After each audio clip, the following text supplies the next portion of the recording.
Сәлеметсіздер ме, оқушылар? Менің аты жөнім Аманжолова Зоя Сүлейменқызы. Қазақ тілі мен әдебиеті пәнінен сабақ беремін. Біздің бүгінгі өтетін тақырыбымыз жазушы Оралхан Бөкейдің «Қар қызы» повесі. Оқу мақсатымыз шығарманы адамгершілік құндылық тұрғысынан сипаттай отырып әдеби эссе жазу. Алтайдың мұзбалаға танған, Алтайдың кербұқсыға танған көрнекті қаламгер Оралхан Бөкей 1943 жылы Шығыс Қазақстан облысы Қатон-Қарағай ауданы Шыңғыстай деп аталатын жерде дүниеге келген. Сол жерде мектеп бітірген соң ауылда механизатор қызметін атқарады. Одан кейін Алматы қаласына келіп, Қазақтың ұлттық мемлекеттік университетінің журналистика факультетін сырттай бітіреді. Жазушының өміршең, адамды асқақтата суреттейтін талай тағылымды дүниелері ұлтының рухани құндылығына айналғалы қашан. Оның «Қамшыгер», «Құлыным менің», «Біздің жақта қыс ұзақ», «Мұздау», «Сайтан көпір», «Атау кере» сынды шығармалары бар. 1976 жылы «Құлыным менің» пьесасы үшін жазушыға Қазақстанның жастар сыйлығы берілді.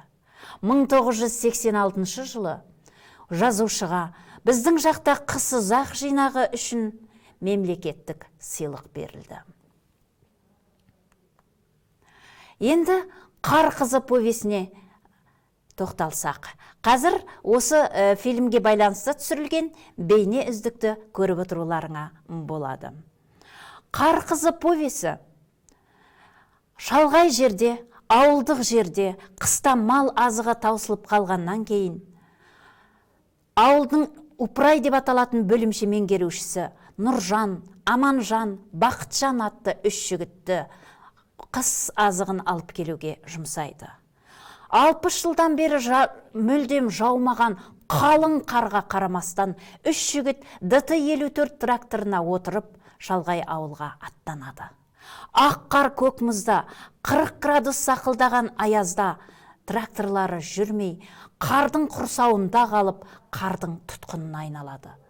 Осы кезеңде үш жігіттің жолында бір жұмбақ жотада жалғыз үй кездеседі. Сол үйді көрген кезде олардың енді осы нәрседен құтылдық па деген әлсіз үмітіне мүлдем сол үйдің иесін көргеннен кейін басқа арнаға бұрылғандай болады. 40 градус сақылдаған аязда үш жігіттің алдында көйлек дамбалшаң, жалаң аяқ, аруақ сияқты, ертегінің кейіпкері сияқты тұрған қоңқай шал бұл жерде ширек ғасыр мекендеген жауыз шал болатын. Адамдықты, қоғамды, торқалы той тұрмақ, топырақты, өлімді де барып көрмеген, адамға жақсылық жасап көрмеген, жалғыз өзі аю секілді оқшау өмір кешкен қоңқай шал үш жігіттің басына оңай нәрсені алып келмейді. Үш жігітті алдымен сол үйіне апарып қондырған үшін әрқайсысынан 5 сомнан жамбасақы талап етеді. Қазақтың дәстүріне жат, мүлдем қонақ жайлығы жоқ, кер жақшал үш жігіттің қарны ашқан, суыққа тоңған, адасқан адамдардың алдында отырып жалғыз өзі тамақ жейді. Оның ешқайсына түсінбеген, қарсы шыққан Аманжанды бір-ақ жұдырықпен шалқасынан түсіріп құлатады. Енді одан әрі төбелеске ұмтыла бергенде олардың қолындағы сағатын Аманжанның, Нұржанның аяғындағы Упырайдың сұрап алған жылы пимасын тастап кетуін талап етеді. Оған көнбегендігі үшін ұйықтап жатқан Нұржанның үстіне әрі қарай Аманжанды бір-ақ сылатып құлатады да үш жігітке мылтық кезеніп шыға келеді. Міне осы кезеңде үш жігіт мүлдем өздері көрмеген адамдардың қылығына таң қалып отырады. Ауыр осынау қарсы қасарысқан, суыққа қоса суық адамның пейіліне қиналған жігіттердің алдында одан да қиын сәт бар еді. Оларды ертесіне жауыз қоңқай шал Айыртаудың мүлдем адам баспаған асуына әдейі адастыру үшін жол сілтеп жібереді. Бұрынғы ма?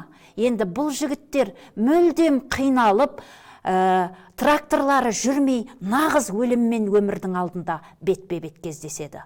Осы кезеңде жазушы адамның адамдығы шын бітім болмаса, осындай қиындықта көрінетіндігін ерекше атап көрсетеді. Нұржан да үшеуі де бұл соғыс кезінде туылған жігіттер. Әкелері соғыста өлген деп айтады, бірақ соғыстан кейін туылған. Міне осы кезеңдегі үш түрлі болып келген жігіттерді жазушы бір арнаға, бір бағытқа жұмсау арқылы, егер адамдардың арасында бірлік болмаса, тұтастық, достық, адамгершілік сынды, мейірім сынды үлкен рухты қасиеттер болмаса, еш уақытта да алдағы істің жүрмейтіндігін атап кеткендей.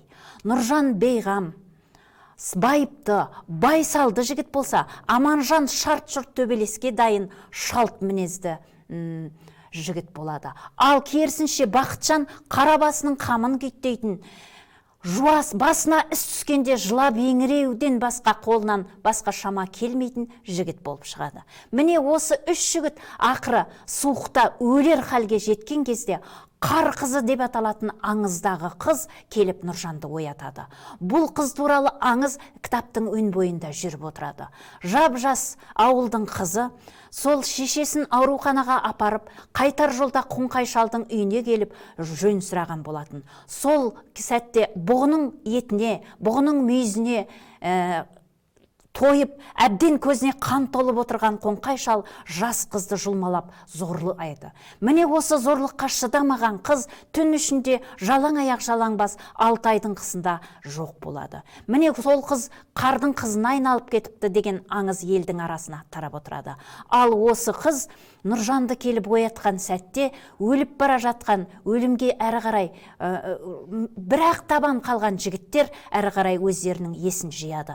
Бұл шын мәнінде жазушының романтикалық пафосы болатын. Адамды оларды құтқарған қарғызы емес, олардың адамгершілікке, кіршіксіз таза сезімі, махаббаты оларды өлімнен алып қалды дегенге саяды. Ақыры бұл үш жігіт тракторын от алғызып, діттеген жерлеріне жетеді. Міне сол жерге барғаннан кейін сиыршы шалдың үйіне қонып, сол шалдың жалғыз қызы кемпір шалдың Алмажан менен танысады Нұржан. Сол Алмажан баяғы Қоңқайдың зорлап түн ішінде кеткен, кейін соны сиыршы шал тауып алып, 1 жыл бойы ешкімге көрсетпей, өзіне қыз қылып асырап алған Алмажан болып шығады. Повестің аяғында Нұржан Алмажанға қосылады да, Аманжан жолда Қоңқайдың асуында түсіп қалады. Бақытжан еліне қарай шөпті алып кетеді. Міне қысқаша мазмұны осы. Сендерге енді осы сюжеттік мазмұнды оқып болғаннан кейін, танысып болғаннан кейін төмендегідей сөздіктермен жұмыс жүргізулеріңе болады.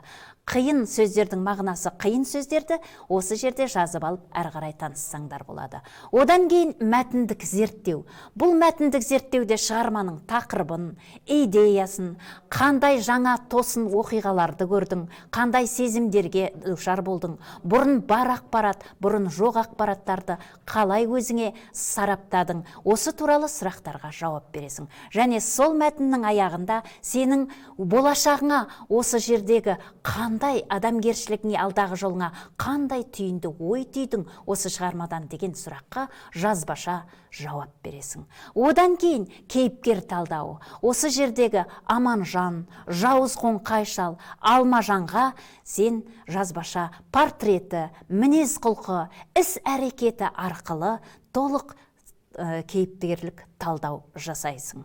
Осыны талдап болғаннан кейін әрі қарай ақылдың 6 қалпағы арқылы, бұрын бұл топтық жұмыс болатын болса, бұл телесабақ болғандықтан өзің осы 6-ауының да жұмысын өзің орындап шығуға тура келеді. Яғни шығарманы жан жақты талдайсың, ұнамды ұнамсыз қасиеттердің барлығының сипатына талдау жасайсың, өзіңе ұнамаған тұстарға эмоцияңды білдіруіңе болады, креативті ерекше идеяларыңды айтуыңа болады, және соңынан толық жан жақты сараптама жасауыңа болады.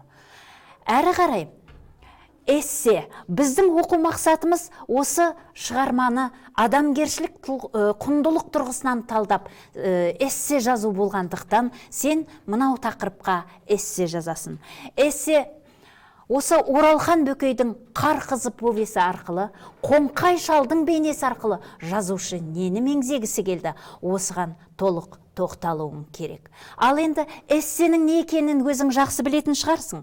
Бірақ дегенменен эссені мынау экранда көрілген мәліметтерді алуыңа болады. Егер тың, жақсы, дұрыс, бұрын айтылмаған идеяларды айта отырып, публицистикалық ойыңды қағаз бетіне түсіресің. Ендеше біз бүгін осымен сабағымызды аяқтаймыз. Келесі кездескенше сау, сәлемет болыңыздар.